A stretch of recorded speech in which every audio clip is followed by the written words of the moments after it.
Boa noite, seja bem-vindo para mais uma edição do programa Cruzando as Conversas aqui na RDC TV, a TV que conecta o Rio Grande. O nosso assunto esta noite é política, e a política no nível que interessa a todos os gaúchos. Vamos falar do presente e do futuro do Rio Grande do Sul. Hoje são 50 dias do governo de Eduardo Leite. Vamos abordar aqui no programa, então, o que aconteceu até agora e o que podemos ter como expectativa daqui para frente. Só que a ótica do programa de hoje vai ser no ponto de vista do Legislativo. Afinal, é pela Assembleia Legislativa que passam a maior parte, ou pelo menos os mais estratégicos programas, as principais ações do governo para as melhorias que o Rio Grande tanto precisa. Por isso, nós temos hoje à noite aqui no nosso programa os nossos convidados deputados. O deputado estadual pelo PSDB, Luiz Henrique Viana, o deputado Pepe Vargas, do PT, o deputado pelo Partido Novo, Giuseppe Riesgo, e o deputado Dalciso Oliveira, do PSB. Você, obviamente, tem que participar desse programa com a sua colaboração, com as suas perguntas, suas opiniões, suas observações, que você pode fazer pelo facebook.com/RDCTV Digital ou então encaminhando mensagens pelo WhatsApp, pelo número código de área 51 9918 9990. Encaminhe para cá seus questionamentos, as suas observações, que a gente reproduz aqui ao vivo para que nossos convidados também possam fazer as suas colocações junto com o que você traz para nós aqui. A sua participação é sempre fundamental. Vamos lá então saber o que nós podemos avaliar destes 50 dias de governo Eduardo Leite. É óbvio que é muito cedo, a gente não pode querer grandes realizações a essa altura do campeonato, mas a gente também, diante da situação que vivemos já há tanto tempo, né? Afinal é uma rotina que os governadores gaúchos têm tido de receber um estado em situação calamitosa, com desafios imensos pela frente. Foi assim com os antecessores de José Sartori, não seria diferente com o Eduardo Leite, provavelmente não será muito diferente para o sucessor de Eduardo Leite, o caso ele não queira também se reeleger. Eu começo fazendo a colocação, então, para o deputado mais experiente nessa mesa aqui, justamente o deputado de oposição, o deputado Pepe Vargas. Qual é o seu olhar sobre esse governo, nesse primeiro momento? Um governo que tem demonstrado aí uma tentativa de fazer um entendimento, tem buscado vários segmentos, tentado se aproximar bastante do legislativo para tentar encontrar caminhos, evitando conflitos e tal. Mas a gente ainda tem muita conversa nesse momento, né? E as realizações ainda estão por vir. Qual é a sua expectativa em relação a isso, tomando por base o que já se viu nesses 50 dias e o que deve vir pela frente? Eu quero começar, em primeiro lugar, agradecendo aqui o convite, Ricardo, a toda a equipe aqui da RDC TV, cumprimentar todos os telespectadores, os meus colegas de Assembleia Legislativa, Luiz Henrique, Riesgo, Dalciso, enfim, e começar com uma avaliação assim positiva no seguinte sentido. Eu acho que o governador tem tido uma postura de tentar buscar o diálogo. Eu saúdo isso como algo positivo, numa época em que tem havido uma certa intolerância na política. Ter um governador que se propõe ao diálogo, acho que é muito positivo. Acho que tem que ser saudado, isso é importante. As pessoas podem divergir, podem discordar, mas é muito importante que se mantenha essa ideia do diálogo, mesmo na divergência. Acho que esse é talvez o principal aspecto, o principal ponto positivo do governador Eduardo Leite. É um primeiro passo importante esse. Sem dúvida. É diferente, por exemplo, do que tem feito a nível federal o presidente eleito. O presidente eleito tem tido uma postura mais beligerante, conflituosa com seus adversários. O governador tem tido uma postura, sob esse ponto de vista, que, para a democracia, eu julgo importante. Bom, só que, para além disso, nós temos que discutir também as questões de mérito que estão sendo discutidas. Concretamente, o governo assinou um decreto, o governador assinou um decreto de contingenciamento de recursos. Esse decreto tem demonstrado problemas. Eu vou dar um exemplo, acho que sempre é bom a gente pegar exemplos práticos. Claro. Tem licitações, por exemplo, que estavam em execução, que em função do decreto que o governador assinou, elas foram suspensas. Isso está atrasando determinadas realizações importantes. Então, esse é um problema. Tá? Segundo lugar, as questões mais de fundo, que na minha opinião, na opinião da nossa bancada do Partido dos Trabalhadores, poderiam significar uma solução para os problemas estruturais do Rio Grande do Sul, as propostas que o governador tem apresentado, a sua equipe de governo tem apresentado, na nossa opinião, não resolverão o problema estrutural que o Rio Grande do Sul tem hoje em dia, né? Nós temos uma crise das finanças públicas que tem um componente conjuntural e um componente estrutural. O componente conjuntural é uma política econômica que ela leva à recessão ou ao baixo crescimento. Isso não depende do governador, também é importante dizer isso. Isso depende de decisões do governo federal. Mas as decisões que o governo federal, o que o novo ministro da Economia, Paulo Guedes, vem anunciando, ela não nos apresenta um cenário de retomada de crescimento econômico. Ela nos colocará num patamar de crescimento baixo. Tudo indica que teremos, a nível internacional, uma desaceleração da economia internacional, o que trará consequências para a economia do Estado do Rio Grande do Sul e, consequentemente, nós viveremos uma situação que, com a economia que não deslancha, a receita pública não se recupera.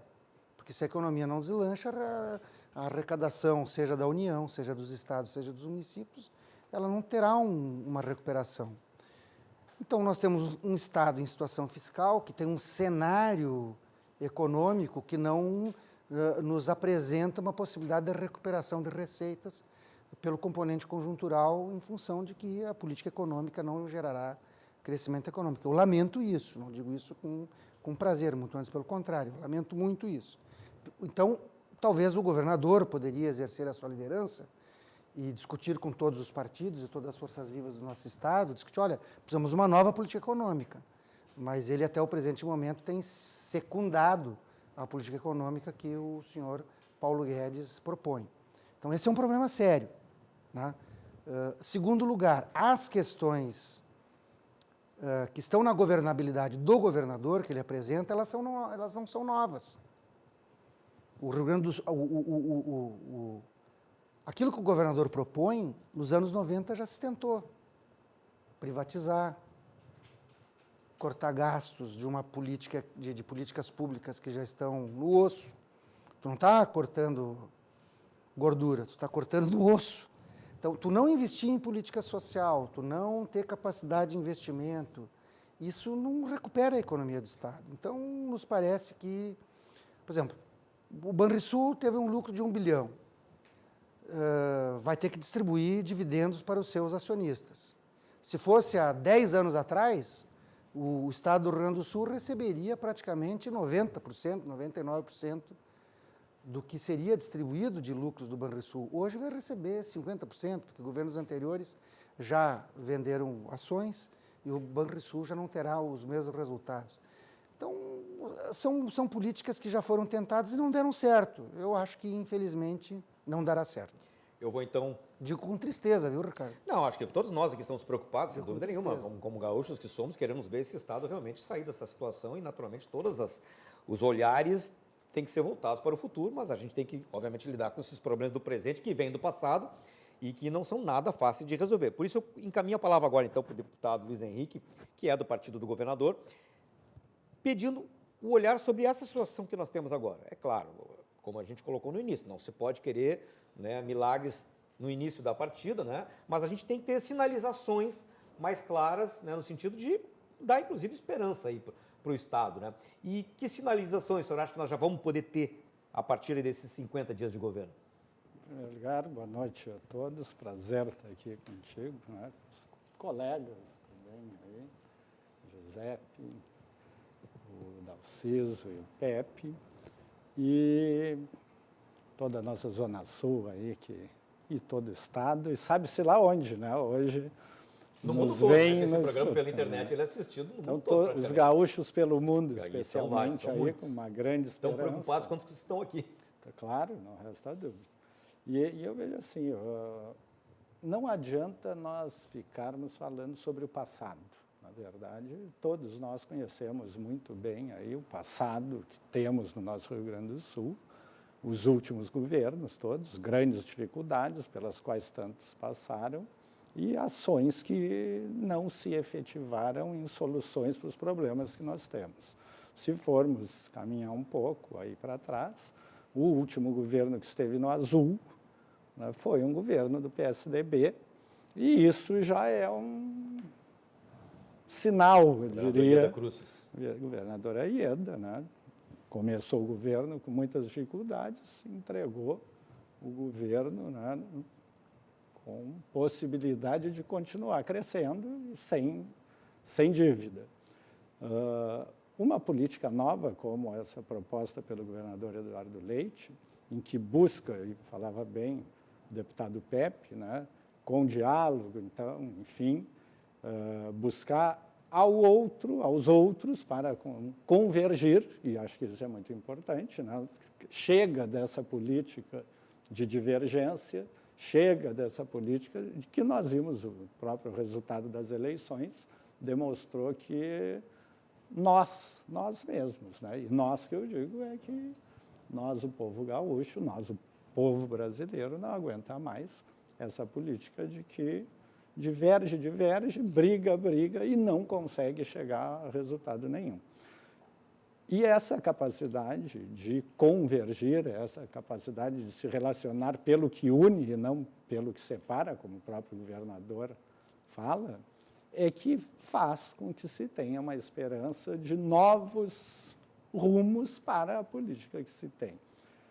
A própria montagem do secretariado, né, técnico, político também, não resta dúvida, e nós sabemos que é preciso que se tenham técnicos e que se tenham políticos, mas, especialmente a equipe de planejamento, a equipe financeira, aí, né, e agora com ainda o presidente do Banrisul, anunciado nessa semana passada, nos abre portas de ver como essa equipe consegue conversar, consegue estar frente a frente com as lideranças nacionais, que, como nós sabemos, infelizmente, pelo sistema que nós vivemos, e enquanto não houver o tão sonhado Pacto Federativo, aí o novo Pacto Federativo, que dê aos estados, e principalmente aos municípios, capacidade de investimento, autonomia, capacidade de botar a mão no seu dinheiro, né? Nós não teremos, mas uma equipe que tenha a capacidade de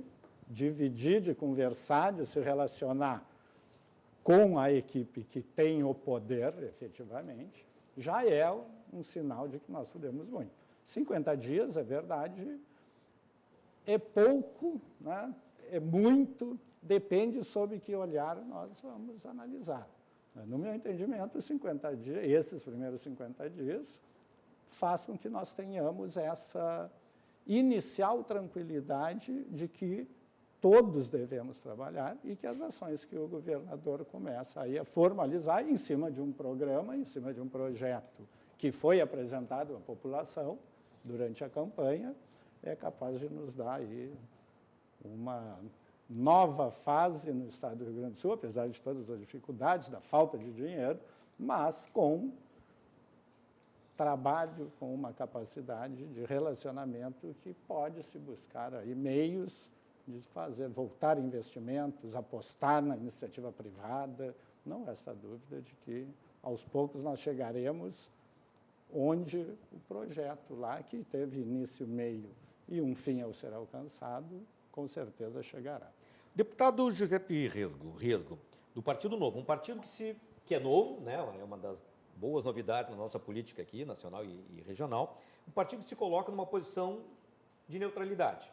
Né? Aqui a gente conversou com a oposição, um representante da base, temos mais um deputado para conversar ainda, deputado Alciso, mas eu queria entender como é que o Novo avalia, a partir dessa ótica que é uma nova ótica que veio para o parlamento, né? Esse olhar que não quer dizer que não vá votar com a oposição, que não vá votar com a situação, uma questão de interpretação do momento, né? Mas, e o momento que eu coloco é exatamente esse, esses primeiros 50 dias, diante daquilo que foi colocado pelo governador na campanha, depois das primeiras ações de governo, o Novo está estimulado ou está frustrado? Primeiramente, boa noite, obrigado pelo convite, a todos os telespectadores. Espero que seja um bom debate, que a gente consiga trazer alguma solução ou, quem sabe, Certamente será. algo novo que não tenha sido falado anteriormente.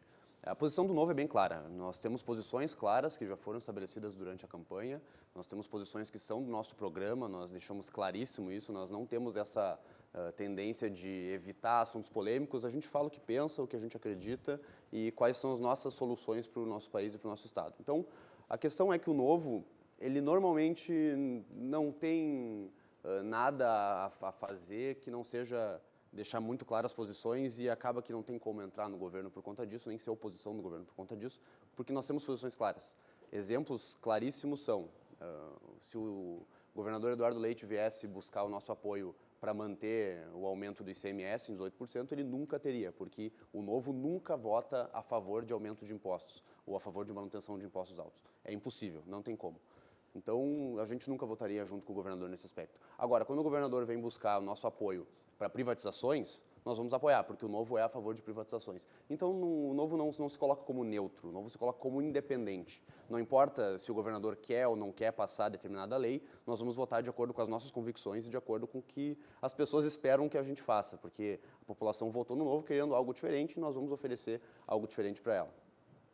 Agora, quanto à questão da gestão Eduardo Leite, eu acredito que ele esteja fazendo muito bem o diálogo, como o deputado Pepe muito bem disse.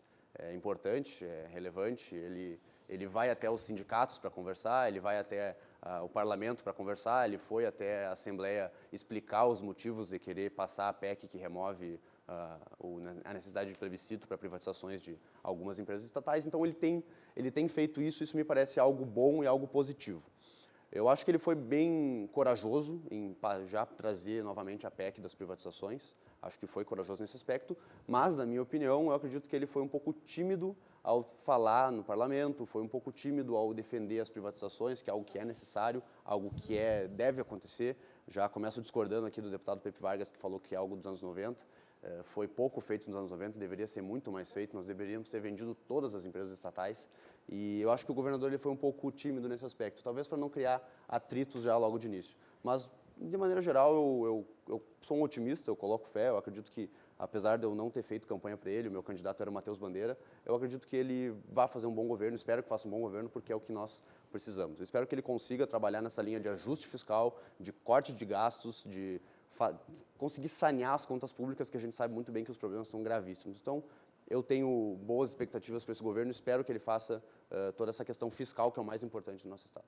Pela fotografia que se tem da Assembleia, da composição das cadeiras, das bancadas hoje, dá para se depreender aí que o governador tem uma base razoável de sustentação, uma base que lhe permite transitar, né, sem muitos receios quanto à fluência das suas propostas lá dentro. Mas o parlamento tem o seu comportamento próprio, né? Então, cada momento é um momento. E eu queria perguntar, então, para o deputado Dalciso, do PSB, qual é o olhar que o senhor tem sobre o parlamento hoje? A gente tem um parlamento que foi bastante renovado, né? O senhor mesmo é um deputado de nova legislatura, assim como os nossos dois colegas aqui. Qual é o olhar que o senhor tem sobre a Assembleia hoje e como ela deve se portar com o governador a partir do que vai ser trazido para dentro do parlamento, que não vai ser pouca coisa diante do tamanho dos desafios que se tem? Boa noite, Ricardo. Boa noite, Viana, Giuseppe, também Pepe Vargas. Primeiro, agradecer o convite. E antes de responder a sua pergunta, também quero ressaltar aqui a importância do momento, talvez, aqui do governo nesses primeiros dias, buscando diálogo e, especialmente, com o parlamento. Nós estamos num novo momento do Parlamento Gaúcho e realmente eu sou calouro, vamos dizer assim, dessa legislatura, muito embora, assim como o Pepe, a gente também teve já a oportunidade de estar no Poder Executivo Municipal, também no Poder Legislativo Municipal, e a gente percebe que esse novo formato, com 28 novos, né, e aí eu vou aqui arriscar colocar o Pepe junto, porque anteriormente não estava aqui na legislatura anterior. Nós buscamos, quando a gente chega na casa, o que você espera de um parlamento, o que você espera, pelo menos, do Poder Legislativo, é que você ofereça eficiência para a população. Me parece que essa também é a ideia de todos aqueles que estão lá fora. Como eu venho da iniciativa privada e venho defendendo muito isso e sempre defendi, de que precisamos defender um Estado que seja eficiente, mas, acima de tudo, que possa incentivar aquele que verdadeiramente gera renda e gera emprego. O Poder Legislativo gaúcho não pode se apartar desse contexto do Poder Executivo. Nós precisamos ter esses formatos, e nesse contexto eu também preciso concordar com o Giuseppe quando a gente fala de inúmeras privatizações que talvez tenham sido feitas lá atrás, mas que outras inúmeras que deixaram de ser feitas. Um Estado que gasta mais de 70% da sua arrecadação, eu imagino se isso tivesse acontecendo na minha empresa, gastar mais de 70% do meu faturamento com folha de pagamento. Não dá para nós continuarmos pagando esse preço. Eu tenho 3 filhos. O mais velho não tem 15 anos, tem 14 anos, mas tem um filho de 6. Certamente, quando ele chegar aos 45 anos que eu tenho hoje, ele vai olhar para trás e vai ver o quão talvez foi perdido tempo, porque ele não vai ter, aos 45 anos, o que nós temos hoje. A educação, a saúde, o saneamento básico, a segurança, por mais dificultada que ela esteja hoje, certamente considerar esse modelo que existe hoje, ela vai deixar de existir na frente. Porque algo que cresce, como vem crescendo as despesas públicas, bom, só tem um formato. Você cada vez mais ter que aumentar as alíquotas para cobrir esses recursos. A não ser que nós tenhamos uma explosão econômica, de um crescimento de receita no Estado, por uma explosão talvez da economia ou talvez até do desenvolvimento econômico do próprio Estado, que possa, a partir das mesmas alíquotas que seja aplicada hoje, e nós aumentarmos a receita. Esta também, aliás, é a mesma receita que nós utilizamos na área pública, na iniciativa privada, em que para você aumentar a sua receita, inevitavelmente você tem que aumentar a sua produção. Assim, pelo menos, ocorre na minha fábrica. E quando isso não ocorre, tem dificuldades na própria economia. Esse estado que nós vivenciamos hoje tem, e aqui eu preciso dizer com toda tranquilidade, Ricardo, não defendo aqui essa ou aquela ideologia. Defendo, sim, um Estado que se preocupe com as pessoas e deixe de fazer investimento em quem justamente não gera renda e quem não gera emprego, e que por muitas vezes, ou por várias vezes, querem só apenas para si ou trazer benefícios para si mesmo, e isso tem corroído o nosso Estado por muito tempo, e a gente se coloca, o nosso mandato, estamos se colocando a favor de um Rio Grande que produza, um Rio Grande que possa realmente chegar, a gente olhar para frente e dizer que vai valer a pena, não só esses 4 anos, mas a gente poder ter chegado no parlamento no momento em que tem uma grande dificuldade, que nós temos sim. Aí o Pepe já falou disso, o Viana também, o Giuseppe, temos sim um governador que tem se preocupado, pelo menos do ponto de vista do diálogo, da busca do acerto, de buscar não errar o mínimo possível, então que a gente possa dar as mãos, indiferentemente da questão ideológica, mas por um Rio Grande que todos nós, a gente não tem como aceitar que talvez algum entre nós aqui, ou dos nossos colegas, os outros 51 que estão lá, sejam contrários ao nosso Estado. Então, entendemos que nós precisamos, sim, fazer com que o Parlamento também se una ao Poder Executivo, no sentido de a gente poder fazer com que esse Estado volte a crescer. A gente está falando muito aqui em privatização, então vamos entrar logo nesse assunto, então, já que está em pauta aí, né, essa questão da retirada do plebiscito para que se possa fazer, então, a privatização aí da Sulgás, da CE Distribuidora e da CRM, coisa que o governador Sartori tentou e não conseguiu, e agora, então, o governador Eduardo tenta novamente lá. Privatização, obviamente, sempre foi um tema muito complicado no parlamento, de discutir com a própria sociedade, né? Não seria diferente agora. Deputado Pepe, como é que o senhor acha que vai ser a tramitação, a discussão disso dentro da Câmara, dentro da Assembleia?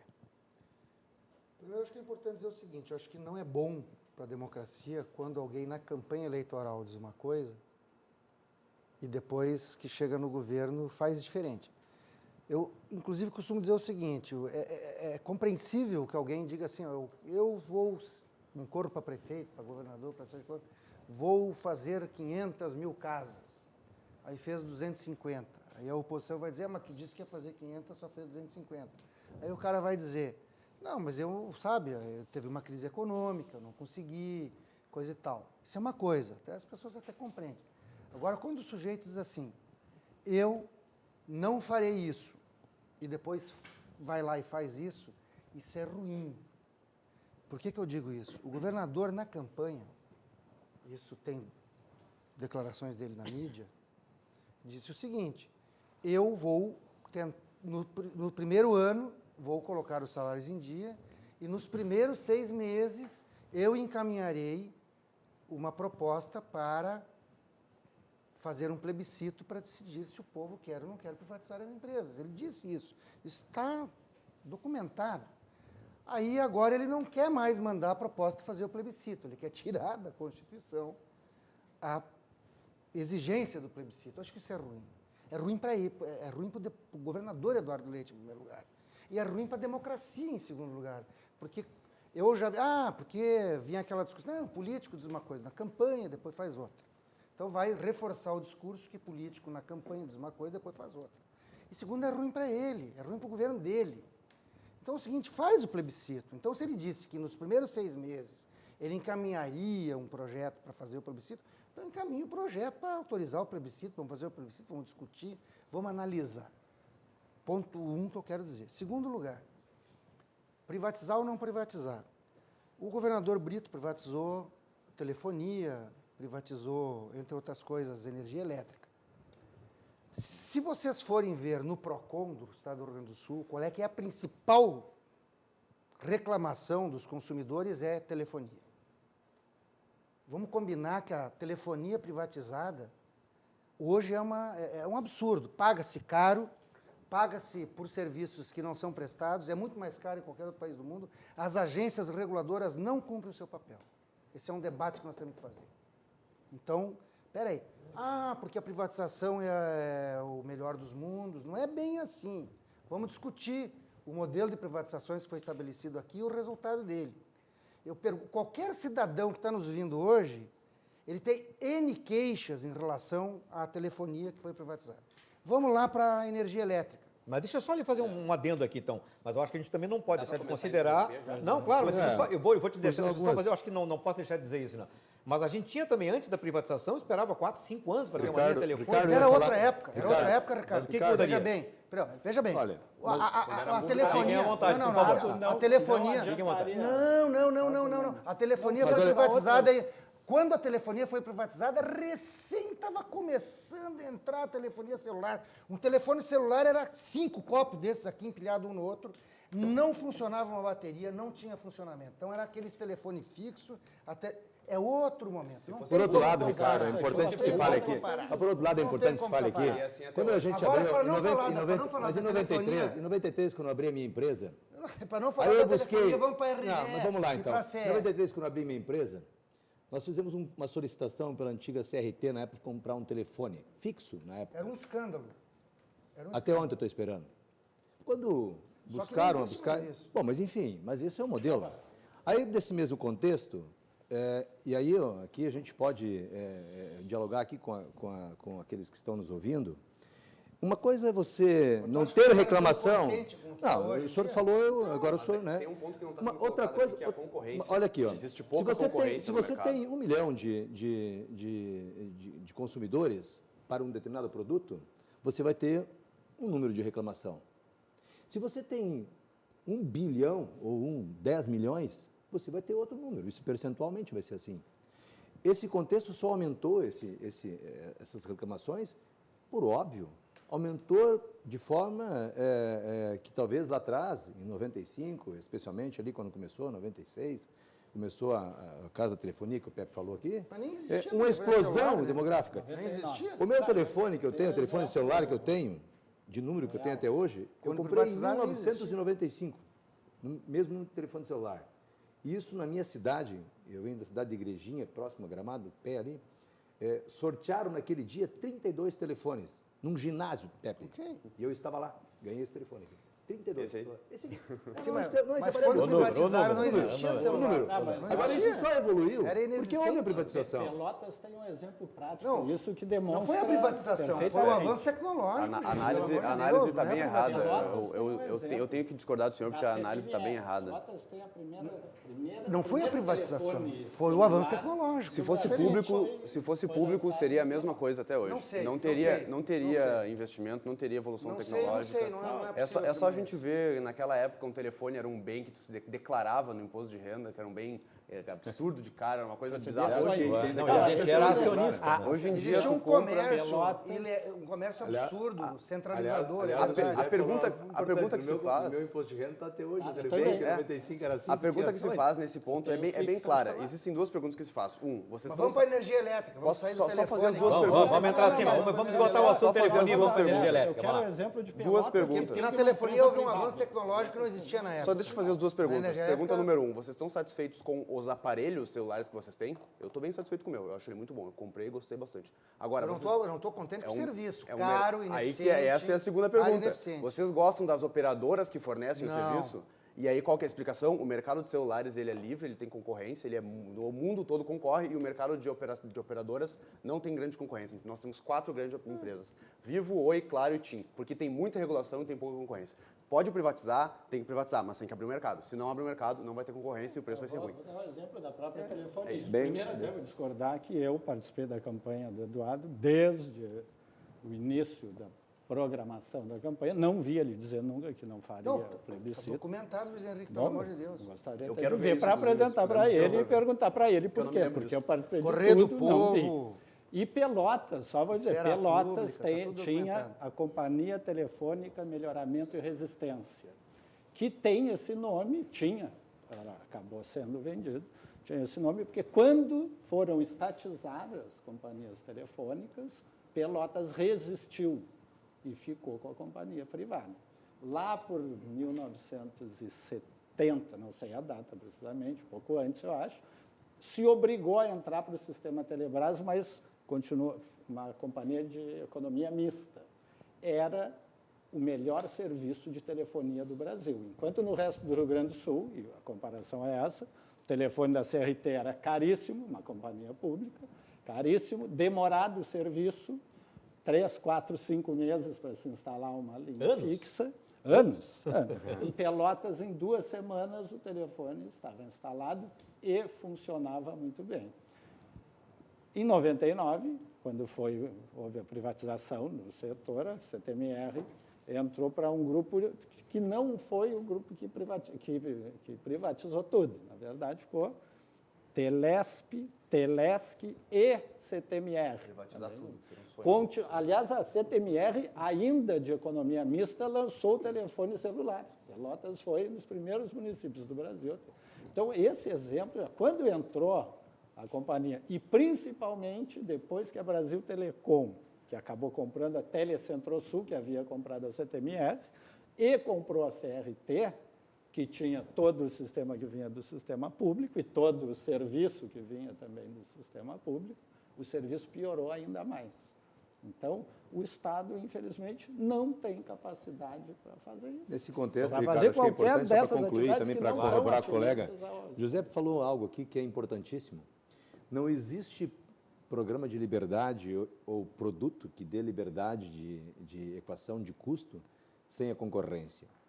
Se nós fizermos privatizações e um núcleo de mercado, ou apenas um núcleo de pessoas ou algum tipo de consórcio ganhar essa fatia do mercado e ela não ficar aberta, inevitavelmente o serviço tende a piorar e talvez o custo ainda aumentar.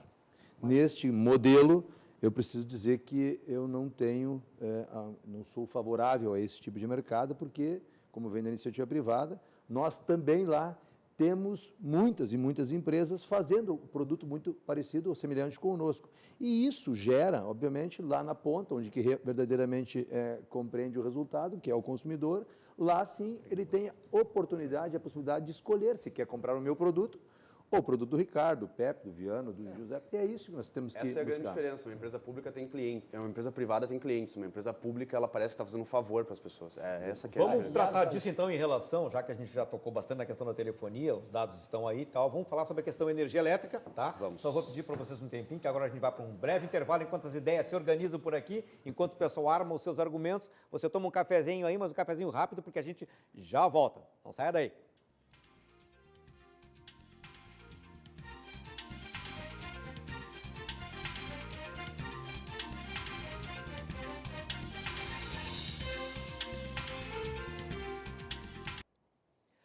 O programa Cruzando as Conversas está de volta e essa noite estamos discutindo os 50 dias do governo Eduardo Leite do ponto de vista do Legislativo. Temos aqui no nosso estúdio hoje à noite 4 deputados estaduais com os quais a gente está discutindo o que foi feito até agora e o que há por fazer ainda, que com certeza não é pouco. Estão conosco essa noite aqui, só para relembrar, o deputado estadual do PSDB, Luiz Henrique Viana, o deputado do PT, Pepe Vargas, o deputado do Partido Novo, Giuseppe Riesgo, e o deputado do PSB, Dalciso Oliveira.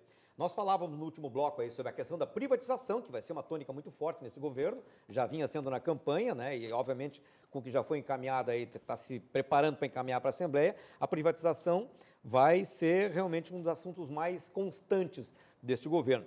Nós falamos sobre telefonia, a gente vai entrar agora então na questão da energia elétrica, né? Até porque nesse pedido de retirada de plebiscito do governador, feito pelo governador para que se possa então privatizar, está aí a CE Distribuidora, né? Que é parte da CE, a parte da CE que trata exatamente da distribuição da energia. A gente já teve uma privatização aqui no estado, já entrou no mercado, a CE antes era absoluta, ela deixou de ser com a entrada da RGE, né, da outra companhia que eu não me recordo o nome agora. Enfim, deputado Pepe, por que o senhor questiona que na questão da energia não adianta privatizar? Se a gente tem hoje já 3 ou 4 fornecedores aí de energia e o sistema funciona. Não funciona? Não, Ricardo, deixa eu ver. Em primeiro lugar, desculpa eu citar uma outra empresa Não, que fica à vontade, vossa, fica mas à quando vontade. a gente fala de imprensa num país democrático, Não há uma imprensa problema nenhum. livre, acho que não tem problema de a gente estar num Nenhum. veículo e falar de outro. Claro que não. Está aqui, ó, no programa da Rádio Guaíba, Esfera Pública, Eduardo Leite Aqui. promete encaminhar, eu vou ler primeiro, Eduardo Leite promete encaminhar plebiscito em 6 meses e acertar a folha do funcionalismo em 1 ano. Acho que é um objetivo dele, se ele vai conseguir acertar a folha do funcionalismo em 1 ano ou não. Enfim, não vou discutir isso aqui, mas outra coisa é o plebiscito. Ele disse que em 6 meses ele encaminharia para a Assembleia a autorização do plebiscito para que o povo gaúcho decidisse se quer privatizar, se não quer privatizar. Para a gente fazer esse debate que a gente está fazendo aqui de uma forma mais ampla, que vai ser insuficiente, obviamente, num debate como nós estamos fazendo aqui. Eu insisto aqui que quando foi feita a privatização, depois da privatização, houve uma grande revolução tecnológica, que foi o advento da telefonia celular, de uma forma completamente diferente como era lá nos anos 90, quando foi privatizada a telefonia. Então não dá para comparar como era o serviço daquela época público, como era, que era muito ruim, diga-se de passagem, como é que era hoje, porque há uma nova tecnologia em curso. Quanto à energia elétrica, eu só vou citar um exemplo. Semana passada, na segunda-feira, teve um temporal que várias regiões do estado ficaram sem energia elétrica. Compreensível, teve um temporal e coisa e tal. A CE, que atende 1/3 mais ou menos dos consumidores do Rio Grande do Sul, em menos de 24 horas religou todos os seus pontos. A RGE, que é privatizada, sexta-feira da semana passada, ainda tinha milhares de pontos sem religar. Por quê? Porque tem uma estrutura pequeníssima de manutenção para quando ocorre problemas dessa natureza. E tem vários lugares do interior do estado, nas regiões rurais, fundamentalmente, em que é muito ruim a energia elétrica, vive caindo a energia elétrica. Aliás, eu estou entrando com um requerimento, assim que as comissões estiverem instaladas, para que a gente faça uma audiência pública na Comissão de Serviços Públicos para discutir isso. Porque o que acontece? Na telefonia e na energia elétrica, as empresas privadas só fazem investimentos onde é mais lucrativo. Nos lugares que não é lucrativo, eles fazem poucos investimentos. Então o serviço fica ruim. Então a telefonia celular no interior é uma porcaria. A internet no interior é uma porcaria. Trifásica para um agricultor que precisa colocar lá um resfriador, uma ordenhadeira mecânica, por exemplo, no leite. É uma porcaria, não funciona, porque a RGE não leva, porque a empresa privada não leva. A realidade é essa. Eles levam onde é mais lucrativo. Quando não é lucrativo, não interessa. Essa não é a realidade. É a realidade, Giuseppe. Vai para o interior do estado. Fale com o Elton Weber, que é nosso colega, teu companheiro de bancada, para ver qual é que é a realidade do interior. Parece que quando é público é perfeito. Não estou dizendo que quando é público é perfeito. Estou dizendo que quando é privado também não é perfeito. Mas é óbvio que não é perfeito. Ok, então nós temos que Mas é discutir justamente por isso. isso que é melhor. Nós temos que fazer... Não, mas o privado... existe- Quando é público, o público vai lá e banca a diferença do Quem é que preço. paga a conta? Todos nós pagamos a conta. Mas no caso da CE Distribuidora... Agora a energia mais cara é que não chega. Olha, a RGE é tão boa, Ricardo, é tão boa, que há muito tempo ela vem conseguindo cobrar a conta, cobrando de ti, consumidor, o ICMS que está lá no talão da luz lá, vai ter lá destacado lá. Sim, tem um ICMS em cima. Ele cobra, eu, o senhor e o consumidor. Mas tu acha que não tem que ter tributo em cima? Mas pergunta lá para a CE se ela está repassando para o governo do estado. Então, Mas aí tu tem que É, não, cobrar, mas tu só tem um que cobrar dos pouquinho. administradores da Então, SE. Aí eu queria trazer a questão da CE distribuidora, então, Então, que por que tem não deve uma paga? fortuna para o Então, Estado nós em temos que colocar o seguinte. se ela não conseguiu Mas teve administrar época essa que ela estrutura, pagava. Mas aí, a ponto de época ter que que ela ser pagava. colocada agora para aí o privatizar. poder Teve público- época que ela O pagava. poder público tem que pagar onde Não, ela dá pagava prejuízo. os impostos. Ela deve 1 bilhão de ICMS hoje. Ok, mas devia em 2014 130 milhões. Mas como é que a gente vai manter Agora uma deve 1 empresa? bilhão. Agora, se teve uma administração atual Uma empresa- que não pagou, Mas não é essa a questão. Como é que eles vão pagar se vender todo o patrimônio da CE ainda deve 2 bilhões? não é verdade isso, Claro que é José. verdade. Não é verdade. É só ver os A balanços da CE, CE. geração e transmissão, é extremamente lucrativa. Não é extremamente lucrativo. A geração e transmissão é lucrativa, sim, senhor. E cobre o sim, prejuízo da senhor. distribuição? Cobre Olha, uma o empresa prejuízo da pública, distribuição. Ricardo, não- Cobre uma o empresa prejuízo- pública Eu tenho os não dados quebra, aqui. mas Posso não mostrar quebra. os dados? Cobre. E lamentavelmente, quando Mas dá então prejuízo, vamos fazer o que José seguinte, fala, não vamos investiu, abrir, eu vamos, tenho os dados. vamos abrir o debate público e vamos fazer um plebiscito e vamos dar chance ao povo gaúcho discutir. Ó, vamos lá. Não em 30 dias a Assembleia Posso trazer os votando. dados aqui, ó. Aliás, sobre o plebiscito, CE, só- geração e transmissão. Em 2016 teve um lucro bem grande, em 2017 teve um lucro de 300 milhões, enquanto a CE distribuição, só em 2018 teve um prejuízo de 850 bilhões. Qual Não é o cobre. ano que tu está falando? 2018. 850 bilhões de prejuízo na CE distribuição, enquanto a CE geração e transmissão teve 100 milhões de lucro. Não tem, aqui estão os dados, ó. Aqui são os prejuízos da distribuição e aqui são uma vez de lucro da geração e transmissão e o resto tudo prejuízo. Não cobre, não tem como. Não tem como. Só que esse argumento, Pepe, eu vejo, ok, o pessoal fala e tal. A CE dá muito prejuízo, a CE, se vender todo o patrimônio dela, ainda vai dar prejuízo. O grande risco que a gente corre hoje, e agora sendo bem sincero mesmo, é de perder a concessão. Porque a CE corre risco de perder a tem por que concessão. perder. Tem. A CE pode vender E ativos. é que, assim, ó, o problema é, se a CE perder, aí sim que ela não vale nada. Ela já vale pouco agora, e se ela perder essa concessão, ela não vai valer nada. Então, a gente tem que vender ela agora, porque se a gente não vender ela agora, daqui a 2 anos ela não vai valer nada. Nada. Se a gente conseguir alguém que queira pegar a CE de distribuição, a gente tem que dar pulo da alegria, porque essa empresa aqui dá prejuízo atrás de prejuízo. Olha isso aqui. 194 milhões de prejuízo em 2010, 200 milhões de prejuízo em 2011, 300 milhões de prejuízo em 2012, 200 milhões de prejuízo em 2013, 400 milhões em 2014, 500 em 15, 500 em 16, 87 milhões em 2017, agora em 2018, 850 milhões de reais de prejuízo numa empresa. Como é que a gente vai manter uma empresa assim? E não vem Sabe o que que alcançando vai- as metas que a ANEL exige para a Mas tu concessão. ele está falando anualmente. Imagina qual é o acumulativo desse prejuízo Eu todo. tenho acumulado Quem aqui. paga esse acumulado é todos nós. 3,36 Mas sabe por que que E tem aí, todo- sabe por e que aí que quando tem paga, tudo por quê? isso? Porque o governo acaba precisando absorver isso tudo. A gente ainda não fez aporte, mas se a gente não fizer aporte nos próximos anos, ela vai perder a concessão. E aí sim não vai valer Mas nada. aí a porta da ameaçado. onde? Não precisa fazer aporte do Tesouro. Não precisa fazer aporte do Tesouro. Da onde? Da onde? Não, tem como fazer aporte. Como? A CE, ela é acionista minoritária em vários outros investimentos que são sociedades de propósito específico. Por que o mercado hoje não quer comprar as ações onde a CE é minoritária? Porque o pessoal quer comprar a CE como um todo. Se o Estado quiser vender, ou se a CE quiser vender isso, ela arrecada mais de 3 bilhões de reais, que são esses ativos que ela tem. Ela é acionista minoritária em sociedades de propósito específico. Então, venda esses ativos e capitalize a CE. E a CE distribuidora ficou com esses passivos todos, porque lá no governo Brito, quando foi feita a privatização, o que aconteceu? Privatizaram e deixaram todos os passivos da empresa que foi privatizada.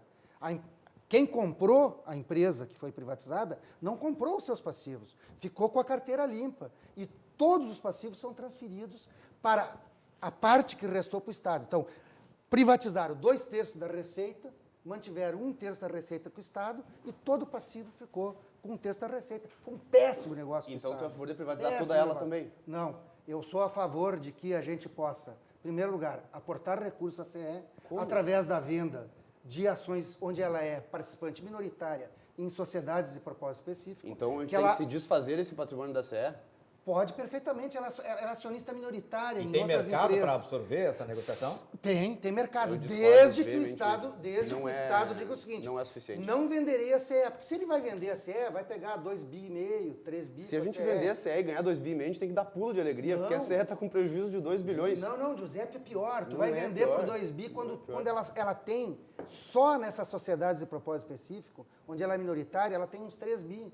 Então tu vai vender por 2,5 bi. Não tem, não Todo tem, sim senhor. Não tem. Bom, nós vamos ter tempo de fazer Mas esse por que, debate. que esse, Nós vamos esse ter capital tempo de não fazer foi esse debate. resgatado anteriormente? Não, Então, porque o governo disse, vou vender a CE, então o mercado não quer comprar isso. Por que o mercado não quer comprar isso? Porque ele diz o seguinte, bom, por que eu vou comprar 3 bi se eu posso por 2,5 bi, 3 bi, comprar toda a CE e mais esses 3 bi da sociedade? Olha, a gente está correndo um sério Não vai risco de vender. perder essa concessão. Aliás, a CE não vale mais você- nada. o Como risco foi um hoje- grave erro E aí é um que problema. foi feito o Banrisul.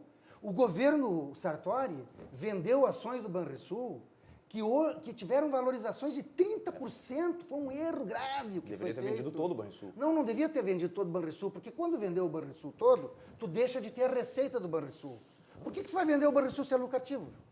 Não, mas Mas por que tu vai vender? o lucro não é o único argumento que existe para privatização. Não, eu também acho que O lucro não. é o Eu único vou- argumento. Mas por que tu não vai É, vender? É só ver claramente Uma como é que empresa, uma empresa desse que Não se tem o faturamento é capacidade. 60% de um único cliente, se eu tivesse um cliente que me fortalecesse 60% do meu Vocês acham faturamento... que o Estado brasileiro não o tem Estado que do ter Rio um Grande do banco Sul é que público? mantém o próprio Não. banco. Precisa. Bom, então a Alemanha está Estado do Rio errada. Grande do Sul, A França banco. está Só porque a errada. Europa não quer dizer que seja certo. Não quer dizer, Não, não, eu e estou querendo podem- dizer, a China está errada. Mas e tem Eu digo que tá capacidade errado. de Não, gestão. eu não acho que está e errado, eu acho que eles estão capacidade. certos. Então, se eles estão certos, a gente tem que começar a fazer o que eles fazem, que é abrir o mercado e deixar a livre concorrência e deixar o mercado aberto. Não, eles não para as pessoas fazem comprarem. isso. A China Não, tá eles não fazendo fazem isso. A China conseguiu Eles crescer não por conta fazem isso. disso. Agora, lá atrás, o Aliás, governo- nós vamos vender a CE pública estatal do Rio Grande do Sul. Quem é que vai comprar uma estatal chinesa? Quem é que vai Então lá comprar uma vale estatal estatal, com aqui não vale déficit estatal.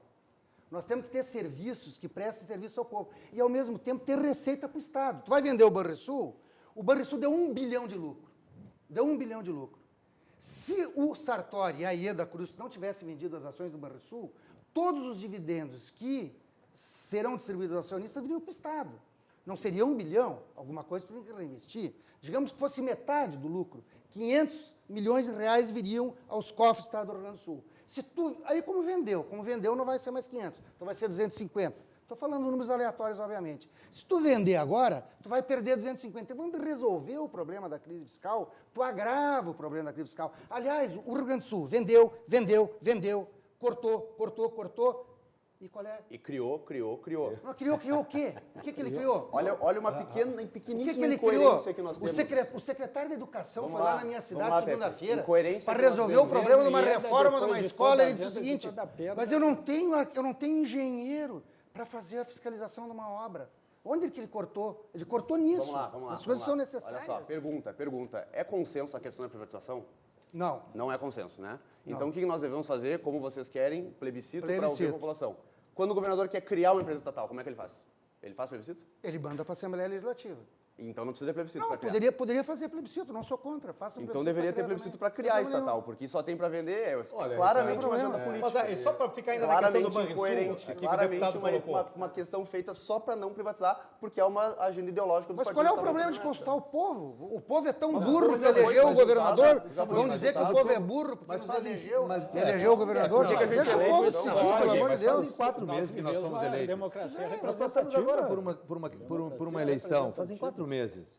E todos nós, inclusive o senhor, teve a oportunidade de se direcionar ao seu público e dizer quais eram as suas ideias, e foi eleito para tal. Assim como o Viana, o Giuseppe, eu e os outros 51 nossos colegas. E assim como o governador também.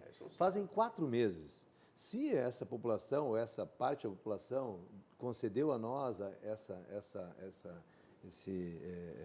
essa possibilidade, nós temos que agora executar ela. Exatamente. Agora vamos transferir novamente para o povo? Qual é o problema? O custo, qual é o problema? se eu Como? pudesse- Nós vivemos Isso é num país moderno. Isso é democrático. moderno. Então, a gente deveria Isso é novo. Moderno, Isso é novo. O senhor acha que Deixa moderno os andar para colegas. trás? Eu acho Não, que moderno não, andar para frente. eu acho que é novo tu permitir que Mas vai o andar povo pra trás, decida. não. Eu gostaria muito Pô, bem de criar um elegeu, plebiscito para aumentar elegeu, impostos. Isso é Se a população importante. vai querer aumentar impostos. Isso é aprimorar a nossa democracia. Pepe, tu sabe que, Não, não. sabe Povo que é elegeu incoerente? os Sabe que é representantes incoerente? Não, para não, ser não faz representado. sentido. Os Coredes têm uma participação mínima, é um exemplo de Mas, Viana, participação popular a questão e do plebiscito, ninguém vai nos falar, Coredes votar. Vamos falar a verdade, o plebiscito foi colocado na Constituição por agenda política da esquerda que não queria vender. Não. O artigo 69 da Constituição do Estado do Rio Grande do Sul, que é dos constituintes originários, que a Constituição Federal foi 88, se eu não me engano, a Constituição Estadual foi 90, né? 89. Então, em 90. Então, desde 90, o artigo 69 da Constituição fala em plebiscito, em referendo, dizendo que qualquer ato administrativo pode ser submetido a plebiscito ou referendo. Então não é Mas esse o artigo artigo. em específico da venda das estatais foi adicionado depois. Ok, mas mesmo que não Então, tivesse então o esse que o senhor está artigo, dizendo não Giuseppe, é exatamente o que eu estou dizendo. Eu estou dizendo que foi inserido por conta de uma agenda política que deixou de fora a criação dos estatais. É claro que é uma incoerência gigantesca esse tipo de coisa. Ou tem que ter plebiscito para tudo, ou não tem que ter plebiscito para nada, porque a gente foi eleito para isso. Sim, mas cabe a pergunta, por que a Assembleia Legislativa lá atrás resolveu botar esse artigo? Porque chegaram à conclusão lá atrás, não éramos nós que éramos deputados estaduais, que mudaram a Constituição como constituintes derivados, não como constituintes originários, porque chegaram a uma conclusão de que as privatizações que aconteceram não foram muito boas. Então, vamos botar uma trava ali. Mas, independentemente disso... Então é uma agenda política. Tudo Que é é- político. que é incoerente. Tudo é político. A gente tem que Tudo ser é coerente. político. Aqui não tem só técnica. Eu sei. A técnica e a política se misturam. Sabe assim, ó, eu acho ok a pessoa não querer privatizar. É tranquilo, que as pessoas podem ter a sua própria opinião. Eu só acho uma incoerência gritante. A gente não precisa de plebiscito para criar e precisar para vender. O artigo 69 da Constituição do Estado, que é do Constituinte originário, não foi alteração posterior, ele diz que qualquer ato administrativo pode ser submetido a plebiscito ou referendo. Aí tem regras. Precisa ter 19 deputados que assinem uma solicitação de referendo ou plebiscito. Então, o governador fez uma medida X, não importa qual seja. Isso é bom ou é ruim? Se 19 deputados assinarem e pedirem e votarmos lá e for aprovado um projeto de decreto legislativo, pode ter um referendo. Está certo o governador fazer isso? Não está certo? O povo decide. Ou, antes do governador tomar uma decisão, o governador quer fazer isso, vamos fazer um plebiscito. 19 deputados assinam. Ou tem um percentual de cidadãos, que eu não me lembro qual é que é, o percentual de cidadãos que podem fazer um abaixo-assinado e pedir um plebiscito ou um referendo. Isso é moderno, Mas é ok, isso é é novo. tranquilíssimo Isso fazer. todos os países Mas a fazem. questão O Uruguai específica da vive estatal fazendo não faz plebiscito, os Estados Unidos vivem fazendo plebiscito, a Europa, todos os países europeus vivem fazendo plebiscito, referendo. Olha, um país então, que por gasta, que é um país que pecado gasta fazer o um que plebiscito gasta e um para fazer, referendo? um país que conta gasta da o que incoerência. gasta para fazer Não uma tem nenhuma eleição incoerência. é majoritária e proporcional junto e que dá a dimensão que dá dentro dos 27 estados federados aqui da União. E aí, 4 meses depois, um estado federado vem e quer fazer um plebiscito para decidir o que dentro de uma campanha eleitoral se discutiu, todos os programas de governo, todas as suas propostas, no caso dos legislativos. Nós vamos voltar a fita e dizer para essa sociedade, não, olha, nós não queremos votar isso aqui, você, quem sabe, agora elege essa nova prioridade. Tá, vem cá, eu, até onde eu sei, vou ser pago para fazer, eu não recebi meu salário ainda, mas até onde eu sei, vou ser pago para fazer o que eu estou fazendo. E para ser pago, eu quero dizer a todo o povo gaúcho que quero honrar por isso. E vou trazer, sim, a responsabilidade para aquilo que fui eleito. Fui eleito para resolver esse tipo de situação e para mim está muito claro. Assim como o deputado aqui trouxe a luz aqui que o governador disse em um determinado momento que não queria vender ou não sei o quê. Bom, isso eu não sei. Agora quem vai votar na Assembleia não é ele, sou eu. A minha posição ela é muito, muito tranquila em relação a isso. Entendo que isso nunca deveria ter sido colocado, esse dispositivo lá na Constituição do Estado, uma obrigatoriedade de se fazer um plebiscito por algo que, se você olhar a nível nacional, inclusive, nós temos as empresas públicas federais que não são feitas esse tipo de dispositivo. Então, a nossa posição é muito tranquila em relação a isso, venho discutindo isso dentro da bancada, inclusive, para que a gente possa modernamente, ao contrário talvez do que pensa o nosso colega, modernamente poder sim ter coragem e votar esses assuntos, discutir, e nós vamos ter todo o tempo. Assim como disse o Pepe, nós vamos ter tempo para discutir. Sim, vai ser uma discussão longa A Pepe acabou de entrar na Assembleia. Assim então, como tem uma outra discussão que ainda não tocamos, mas teremos que tocar, porque ela está diretamente relacionada à questão plebiscito, privatizações, que é a adesão ao regime de recuperação fiscal. E é isso que eu queria deixar para a gente tratar no próximo bloco, então, que a gente pode ter mais tempo para lidar com esse assunto, que não é pouca coisa. Então, a gente vai rapidinho para esse break, você nos espera aí que nós já voltamos.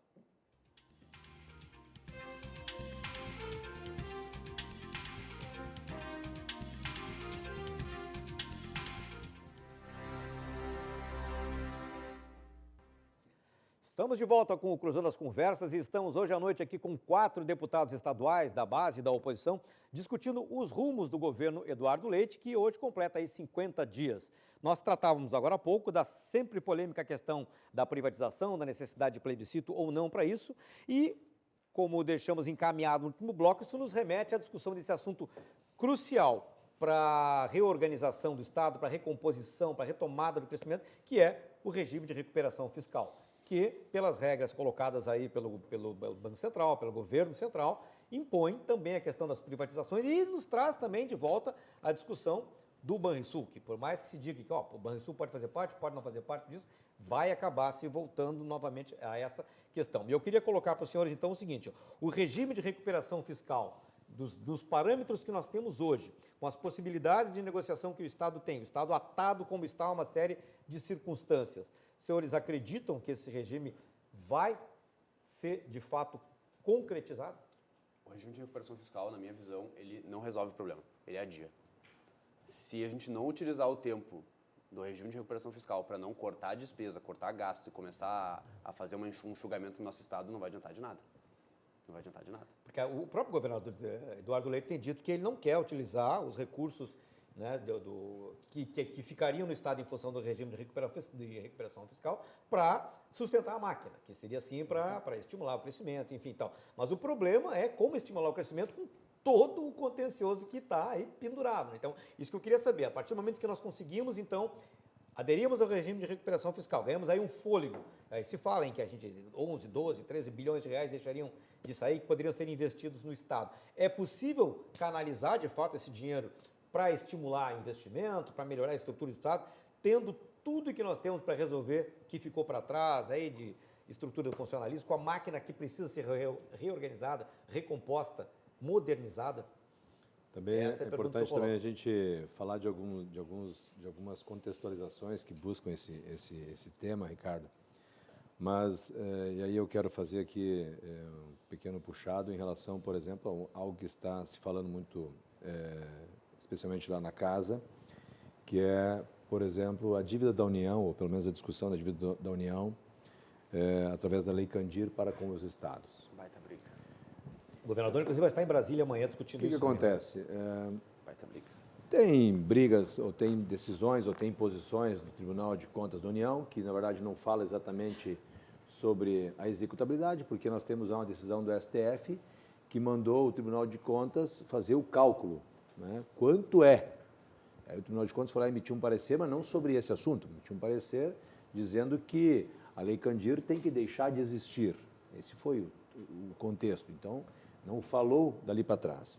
Por outro lado, entendemos que precisamos sim desse cálculo para nós sabermos qual é esse valor e o Estado, e aí eu não estou aqui entrando no mérito de quanto que é, se isso vai ter em conta de contas, como é que vai ser o negócio, vai ser debitado, vai ser subtraído da dívida, não vou entrar nesse mérito.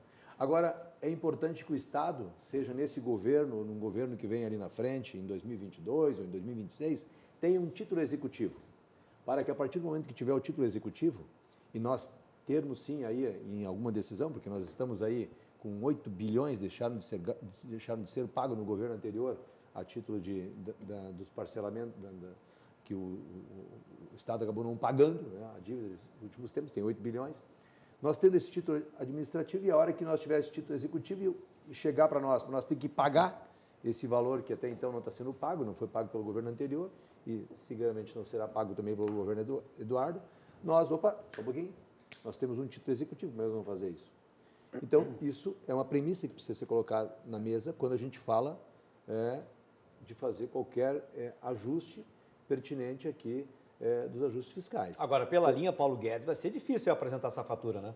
Bom, mas o Estado do Rio Grande do Sul não pode ficar encolhido atrás de uma moita esperando que isso caia do céu. Nós temos uma decisão lá do STF que mandou o Tribunal de Contas fazer o cálculo. O que o governador fez e a semana passada os representantes da Assembleia Legislativa também tiveram em Brasília, nós precisamos dar as mãos. E aqui nós precisamos conclamar também o Poder Judiciário do Estado, as forças públicas, para que nós estamos vivendo no mesmo Estado. Não importa se é o Parlamento, o Poder Legislativo do Estado, o Poder Executivo ou o Poder Judiciário. Nós precisamos defender esse Estado. E o que nos resta nesse momento é nós buscarmos essas intitulações e esses débitos que, porventura, a União possa ter conosco. E nós não ficarmos à mercê de achar que a fatura que vão mostrar para nós, indiferentemente qual seja a nossa ideologia, o nosso partido político, nós temos que pagar. Nós temos que buscar o que é de direito desse Estado. E aí nós temos um título executivo e entendo que com isso nós conseguimos sim abater, ou pelo menos nós temos a contrapartida, né, aquele negócio de ter a chincha para poder puxar de algum lado. Então, um posicionamento muito tranquilo em relação a isso. Entendo que antes nós discutirmos toda essa celeuma de vai vender o Banrisul, vai vender mais esse, vai vender mais aquele, porque de nada nós adianta fazer todos esses ajustes se nós continuar com esses passivos e continuar aumentando, aliás, crescendo. Mas será que vai ter espaço para discutir diante da agenda que o ministro Paulo Guedes tem colocado, essa agenda draconiana, né? Tendo essa questão do regime de recuperação fiscal apresentada como única proposta do governo federal para dar uma chance de ajuda? Mas nós vamos esperar o Paulo Guedes fazer isso ou nós, enquanto Estado, vamos ser protagonistas e dizer na mesa o que nós queremos? Lá na minha empresa, quando eu quero fazer um custo, primeiro eu boto na planilha para saber quanto é que é. Eu tenho que saber quanto vale meu produto. O Estado do Rio Grande do Sul tem que saber quanto é que vale aqui. Agora, se nós não fizermos isso, se o governador não tiver capacidade para isso, se o parlamento não tiver capacidade para discutir isso, bom, é isso que nós estamos fazendo aqui. Nós temos que ter capacidade para discernir todas essas questões. E aí, como disse o Pepe, disse o Giuseppe, nós temos as questões políticas, as questões técnicas, sim, mas as duas também têm que trabalhar juntas. E a questão técnica é justamente nós poder buscar qual é o alcalboço desses valores. Então, para mim, para mim isso está muito claro. Agora, se nós vamos querer esquecer esse assunto e ficar sentado, bom, aí vai continuar como está hoje. Não é para isso que eu me candidatei lá atrás para estar numa cadeira aqui no Parlamento Gaúcho. Não é para isso. Eu me candidatei lá atrás para discutir no cerne dos problemas do Rio Grande do Sul, para poder discutir, poder ir à frente, poder destravar esses velhos problemas que são muito parecidos com o governo ali de trás. E os remédios são praticamente os mesmos. E isso nós sabemos, e não é uma questão ideológica, mas não vou dizer isso, é uma questão de praticidade e resolutividade. Mas a gente tem espaço para levar essa questão da Lei Candir agora e conseguir porque, afinal de contas, quanto tempo os estados estão buscando isso? Na Nós, verdade, especialmente, né? me parece ser um pouco irreal essa vontade de acontecer isso agora. Eu acho que a gente não vai conseguir fazer isso agora.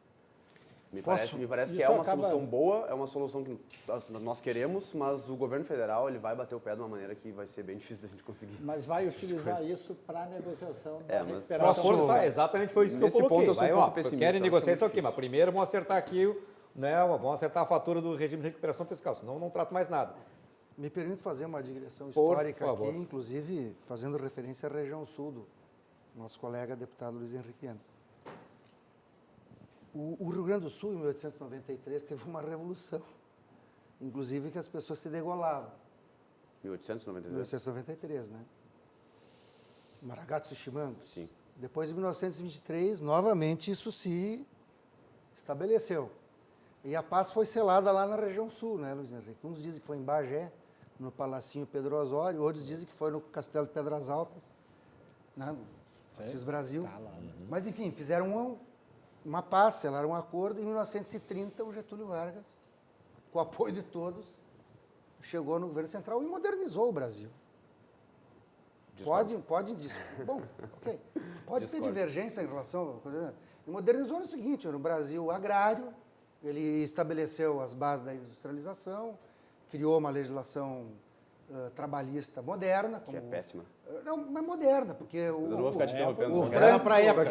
Moderna para a época. O Franklin Delano Roosevelt fez isso nos Estados Unidos, todos os governos na Europa fizeram a mesma coisa, ele modernizou o Brasil. Eu acho muito interessante que quando cita Mas é Estados importante Unidos e dizer que Europa... faz 90 anos isso. Não, né? mas Ainda precisamos é andar pra frente, muito, né? é muito legal. Não, mas se a gente não tiver noção do que... Se a gente não tiver visão histórica, ninguém constrói o futuro sem saber. Mas o direito não a existe, né? história. A lei está sempre em Sabe transcendência. algo né? muito legal, acho Não, muito não, legal. não vamos discutir a legislação foi trabalhista. moderna Cita pra Estados época. Unidos e Europa quando é não um teríamos exemplo como. que Nós não vamos discutir o legislação lado da liberdade trabalhista não aqui. se fala. Até me proponho a vir discutir aqui legislação trabalhista, mas não é essa Gostaria a questão. muito, se puder um dia. Não é a questão. Não, Eu sem me dúvida proponho a nenhuma. vir discutir. Só não conseguiríamos ter tempo agora para tratar. Não vamos tratar eu quero disso atrapalhar o agora. pensamento, O que eu estou mas enfim. falando é o seguinte, certo? O Rio Grande do Sul, em determinado momento, brigou, fez guerras. Teve guerra civil nesse estado. Em 1893 e 1923. Teve guerra civil. Em determinado momento, se unificaram em torno de uma bandeira. Certo? Eu acho que se o governador quiser unificar o Rio Grande do Sul para discutir a Lei Candir, ele tem essa condição se ele quiser. Ou não tem? Sim. Se ele quiser ter essa visão de estadista, ele pode ter essa visão de estadista. Não sei se ele terá. Não sei se ele terá coragem de enfrentar o Paulo Guedes, que é o que o Ricardo está dizendo. Mas essa agenda draconiana do Paulo Guedes, quem quer enfrentá-la? Nós temos que enfrentá-la. Nós temos que enfrentá-la. Porque, veja bem, a minha posição é o seguinte, eu sou a favor Eu concordo. Eu não fui a Brasília, na comitiva de deputados fui a Brasília, mas lá pelas tantas disseram que alguém lá disse que tem que acabar com a Lei Candir. Eu sou favorável à extinção da Lei Candir. Isso quer dizer que a extinta Lei Candir aqui no Rio Grande do Sul, nós temos que estabelecer uma tributação sobre a exportação de produtos primários semi-elaborados em volumes altos? Não, acho que não deve ser isso, não. Agora, veja bem, quando é que foi criada a Lei Candir? Ela foi criada em 1996. Nós vivíamos pelo período de paridade cambial. Era R$1, $1. Os exportadores brasileiros estavam na lona. A balança comercial brasileira e a balança brasileira estava no chão. Então, o governo federal fez o quê? Fez uma lei federal dizendo não tem mais tributação sobre produtos primários semi-elaborados. Pô, mas isso atinge a receita dos estados.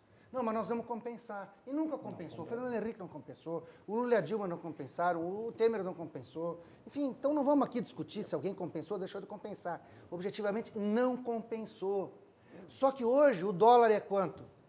3,70, 3,60, era 1 por 1. Ninguém quer esfolar o setor produtor, ninguém quer esfolar. Agora, eu acho que nós temos que abrir um debate no Rio Grande do Sul, inclusive com o setor empresarial. Eu não fui naquela reunião lá da Fiergues, porque eu estava noutra agenda que não me permitia ir, que eu já tinha assumido o compromisso, gostaria muito de ter ido. Mas me disseram o seguinte, os empresários lá disseram o seguinte, tem que manter todos os benefícios fiscais. Tá bom, mas como é que tu mantém todos os benefícios fiscais?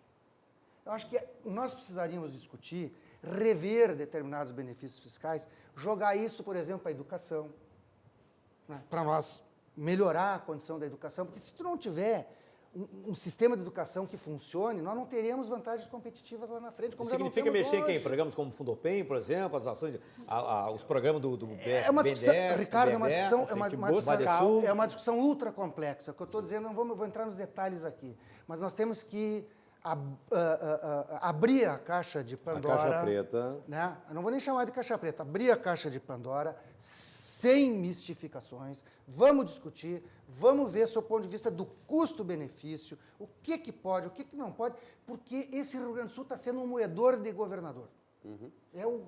Cada governador põe ele aqui num moedor de carne daqueles antigos, né? Bom, notícias dão conta que nós temos mais de 240 mil concessões. Nosso estado é o único estado que nunca reelegeu um governador e não reelegerá nunca do jeito que vai. É um moedor de governador, é um moedor de governador e um moedor de empresário também. Então, empreender aqui tem que ser meio louco. Ok, mas mas veja bem, nós temos um setor privado hoje que vive as suas dificuldades em função de uma situação econômica que não é boa, mas nós temos um setor privado que até que vai bem e um estado que vai mal. Agora, não é possível nós abrir mão de 18 bilhões de reais por ano de renúncias fiscais. Eu não vou nem discutir qual que deve acabar agora. Nós temos que fazer esse debate sob o ponto de vista, porque senão o Estado não terá futuro. Veja bem, o setor exportador de soja reclama que as estradas estão umas porcaria, como de fato estão. Mas aí tu não consegue um pila da exportação da soja, porque tu não pode cobrar um pila de imposto. E as estradas ficam estrambelhadas do jeito que assim estão. Como, não é possível. Pepe, assim como você fala da questão dos 18 bi que nós demos em concessões de incentivos fiscais, e a lei de incentivo fiscal do Estado precisa, sim, concordo com o Pepe, precisa ser aberta essa caixa preta.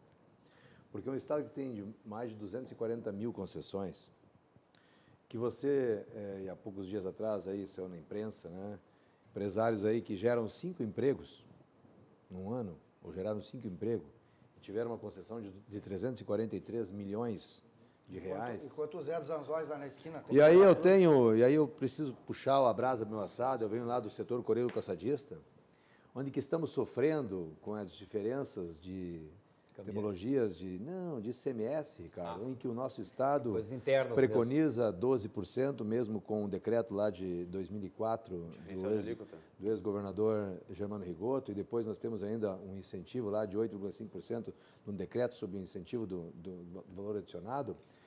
Mesmo com isso, nós ainda, ao ter 12%, nós atravessamos o rio Mampituba aqui, 180 quilômetros aqui de Porto Alegre, ali é 3%. O meu produto, se eu vender aqui no Rio Grande do Sul a R$40, ali no outro lado do rio, o mesmo produto vai vender a 35, O meu de 40 vai vender a 99 na prateleira, o de 35 vai vender a 7,9. Se você fosse comprar um produto da sua esposa, você pagaria pelo mesmo produto igual ao meu, 7,9 ou 9,9? É disso que a gente está tratando. E isso não se dá, não é? A gente não está pedindo migalhas, né? Não precisamos só igualdade para trabalhar. Perfeito. E esse Estado não está dando igualdade para os empresários trabalhar. Ali do outro lado do rio, a partir do outro lado do rio, as coisas funcionam diferente ali. Quando a gente tem aqui, Pepe, mais de 240 mil e não consegue fazer, o empresário gera 5 empregos, ganha 343 milhões de incentivo do governo do Estado, e aí não sabe por que dá 18 bi, falta dinheiro para isso, dinheiro para aquilo outro. Isso também precisa trazer para esse algaboço. E dizer, sim, não tem problema nenhum, mas esse segmento é aquele. Não, nós temos que olhar os segmentos que são geradores, sim, de emprego, que funciona muito, porque quando você tem uma empresa gerando emprego, ou qualquer que seja ela do segmento que for, você vai ter a padaria vendendo, o supermercado vendendo, o posto de gasolina vendendo, essa economia gira. Aí não adianta me dizer lá na fazenda do Estado que não me importa isso, o que me importa para mim é o valor adicionado, quanto que tá me entrando de arrecadação.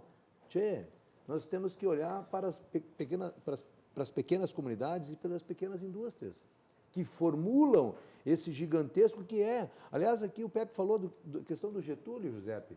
Lá atrás, nós tínhamos um fato gerador que a indústria representava 11% do PIB nacional. E naquela ocasião nós tínhamos 24% do PIB era gerido pela agricultura. Quando começou essa reforma, o incentivo da industrialização no nosso país, começou a mudar esse cenário. E no auge da nossa industrialização, meados dos anos 80, final dos anos 80, nós chegamos a ter 23% a 24% da indústria do PIB nacional, voltando a 12% a economia. A agricultura. Hoje, em 2018, voltou o que era lá no início, dos 90 anos atrás, 80 anos atrás.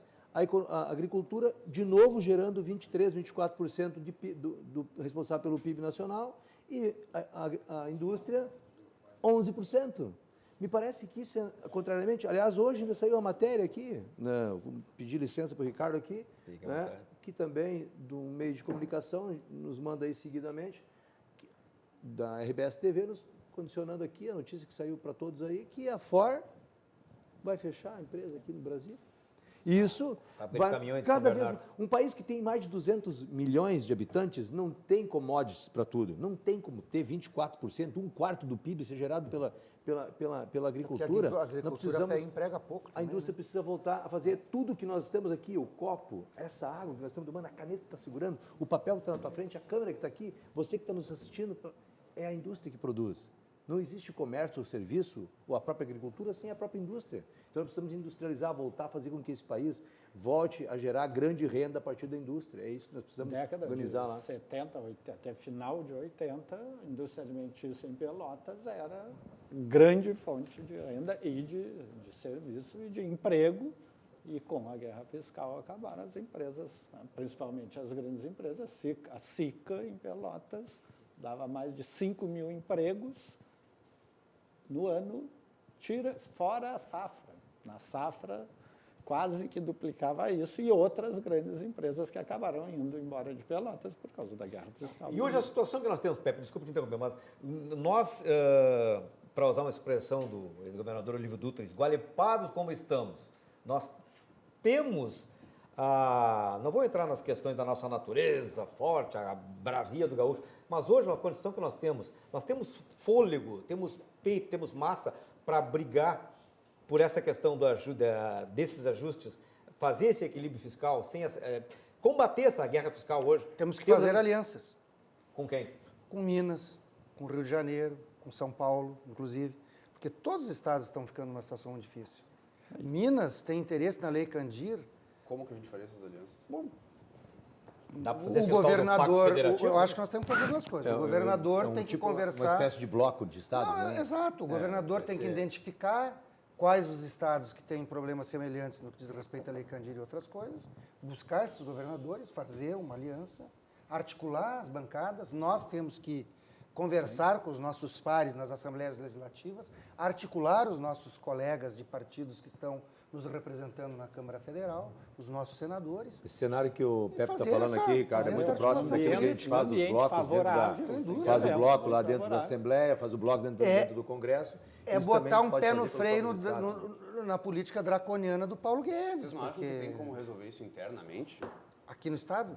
Porque o Rio Grande do Sul tem gastos enormes, tem o ICMS alto, tem burocracias enormes. Não dá pra gente resolver internamente o problema antes, porque como é que a gente vai trazer uma pessoa para trabalhar aqui, para empreender aqui, se o cara pode ir para Santa Catarina pagando muito menos imposto, fazendo muito mais fácil? Tá, se desse para fazer, seria melhor, estaria só na nossa governabilidade, mas eu ouso dizer que não está. Porque a nossa economia é Bom, muito esse é um- interligada com a economia nacional. Esse é um certeza, formato óbvio, que o É óbvio, Pepe está trazendo. Mas O não me deputado parece traz fazer uma- sentido isso se a gente não resolver a casa A antes. curto prazo é muito Mas difícil, o porque que a o José talvez capacidade... está se preocupando, e talvez ele tenha um pouco de razão, é que nós temos que fazer também o tema de casa. Exato. Sim, Não onde é que tu adianta vai de nós... cortar? Vamos lá, onde é que corta no Estado? Tem o problema da Previdência já, né, que é- Sim, mas como é Tem que o problema como é que do tu vai resolver? funcionalismo. É que abriu Tem o muito, problema dos outros poderes, que tu bem mencionou. Posso falar? Pode, me prontifico a dialogar bem contigo mencionado sobre antes. isso. A gente tem a questão do legislativo e do judiciário. Sem que são- dúvida. O legislativo nem gasta tanto. Estruturas. Mas O judiciário- legislativo gasta menos de 1%. o legislativo até que não gasta tanto. Tá, mas para arrumar a casa Agora primeiro, veja antes de bem, entrar numa o questão governador, pesada. o governador congelou salário. Os secretários, consequentemente, estão com salário congelado. A Assembleia Legislativa congelou salário, não teve reajuste. Agora, aí o Ministério Público, o Poder Judiciário, o Tribunal de Contas, Defensoria Pública, etc., se auto-aumentaram. Veja bem, para mim é absolutamente inconstitucional. Absolutamente. Eu acho, inclusive, que a Assembleia Legislativa deveria, através da sua mesa diretora, ter entrado com uma ação direta de inconstitucionalidade. Porque como é que... Tem algum servidor que pode ter algum aumento de salário sem ter uma lei que autoriza o aumento de salário? Não pode. Então, teve uma lei federal que permitiu que os ministros do Supremo Tribunal Federal aumentassem seus salários. Mas teve uma lei que foi votada. Se foi certo, foi errado, é outros 500. Eu acho que foi errado. Mas, enfim, votaram. Teve uma lei. Agora, vem cá. Qual é que foi a lei que permitiu que juízes estaduais, promotores estaduais, aumentassem seus salários? Não teve lei. Foi uma medida administrativa do Conselho Nacional de Justiça. E aí fica assim. E a automaticidade? Se tivesse sido votada na Assembleia Legislativa uma lei de automaticidade, dizendo sempre que aumentar lá, aumenta aqui, tudo bem, tinha base Aliás, legal. nesse sentido, hoje, então, nosso eu não colega- quero fazer aqui discurso contra o Judiciário, contra o Ministério Público, são todas Mas os instituições poderes- extremamente importantes. Necessário. Agora, nesse momento que o professor ganha o salário que ganha, que o brigadiano até melhorou um pouquinho o salário, mas também não ganha um grande salário, vem cá. Aí a gente faz um esforço de não reajustar deputado, não reajustar governador, não reajustar... E os caras, não, nós aqui é o seguinte, nós aumentamos e independe de qualquer coisa. Aliás, hoje E nós aceitamos, deputado, assim? o deputado Gabriel usou Todo a o tribuna respeito para que me falar merece todas essas instituições. sobre essas decisões. A gente tem percebido, e a gente vem acompanhando isso, os senhores são testemunhas disso, que nós temos constantemente, tendo o Poder Judiciário, e justamente o Pepe falou muito bem disso, isso não é aqui fazer qualquer demagogia, né? Muito pelo contrário, respeitando todas as Necessidade do instituições. momento, né, Dalcísio? É isso. O que ocorre é que não dá para o Judiciário ficar legislando, e essa tomada que houve lá do Conselho de Justiça é uma legislação que foi feito, legislaram numa causa deles, mas se não tem, mas que não tem a lei aprovada pelo Poder Legislativo. Nem é Poder Competência Legislativo pra e isso, muito não é? menos é Poder Judiciário. Não, sim, mas aí o que eu estou dizendo é que legislaram, né, entre aspas, Sim. dentro de um contexto que tinha que ser o próprio parlamento, né, ou estadual ou federal, que fez lá para a União. E é interessante isso do corte de gastos, que o Partido Novo faz isso. Ele obriga todo mundo a cortar pela metade o número de assessores e o gasto do gabinete. Eu tenho 6 assessores, podia ter 17. A nossa bancada tem 4, podia ter 13. Então, corte de Bem, gastos é necessário. é uma um decisão de exemplo. vocês, ok? Mas se nós cortássemos metade dos assessores do Legislativo, Teria uma economia bem grande. não, seria pequena, porque... É mais de 100 milhões de reais, cara. Até por, não, Sim, José, deixa o seguinte, o problema da Assembleia Legislativa não são os cargos comissionados. Não sei. O problema da Assembleia Legislativa são os cargos de carreira. Até porque os problemas do E Estado vão salários muito além altos, dessas os questões dos cargos, poderes. Já E olhou a... E o plano de cargos e salários. Tudo isso tem que ser trabalhado, tudo isso tem que ser trabalhado. Adicionais, enfim, que vai acrescentando. Isso tudo, cada poder sabe onde é que está, todos os poderes sabem, né, onde é que estão os seus problemas, e a gente sabe onde é que eles têm que ser atacados, e tudo isso depende de uma articulação muito forte entre os três poderes, capitaneados talvez pelo próprio governador, no sentido de fazer o que tem que ser feito. Né? Mas eu, infelizmente, tenho que dizer a vocês aqui que o nosso tempo está se esgotando. A gente teria muita coisa mais para conversar, com certeza, mas, infelizmente, agora a gente vai ter que parar por aqui. Mas eu tenho certeza que o que foi colocado aqui, né? Eu acho que vocês deram algumas boas luzes sobre esses problemas que nem sempre as pessoas conseguem compreender bem, principalmente quando a gente trata de olhar para frente, né? De qualquer maneira, eu agradeço, então, muito a participação de vocês, agradeço as colocações que foram feitas, desejo aqui para vocês todos, em nome da RDC TV também, hein, uma legislatura, né, mandatos bastante produtivos, em nome do Rio Grande, que o Rio Grande precisa disso, né? E agradeço você, telespectador, por ter estado com a gente, ter participado também, e convido você para estar aqui novamente amanhã, 10h30 da noite, ao vivo, na RDC TV, para mais um programa Cruzando as Conversas. Boa noite, até amanhã.